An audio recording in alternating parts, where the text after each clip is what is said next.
وبسقوط باب العزيزية اقترب الثوار من إسدال الستار عن فترة تمتد لنحو 40 عاما من حكم القذافي، سقوط سيحفر في ذاكرة الليبيين ويترك أثرا في نفوسهم. الفصل الأهم من معركة تحرير طرابلس سطره الثوار الليبيون باقتحام باب العزيزية. حضور الثوار المكثف قابله توار شبه كامل لكتائب القذافي. في هذا المكان الرمز سقط رأس النظام واختفى القائد، فتساءل الثوار عن مكان وجوده.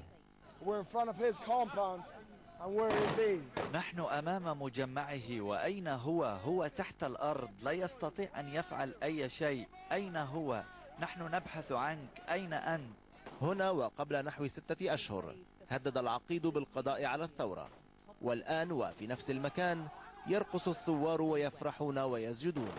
وبعد أن كان موقعا ينظر إليه بعين الرهبة لنحو 40 عاما، جاس الثوار باب العزيزية واغتنموا من ممتلكات ملوك إفريقيا الشخصية. دخلت إلى داخل غرفته، غرفة نومه، فقلت يا الله أنا في غرفة القذافي، فوجدت هذه وقلت يا الله. رائحة البارود في المكان اختلطت برائحة الدماء.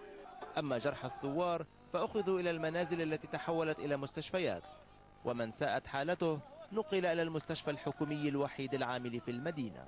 باقتحام باب العزيزية يقترب الثوار من إسدال الستار على فترة حكم عقيد ليبيا، وإن لم يتمكنوا بعد من الإجابة عن مكان اختفائه هو وحاشيته.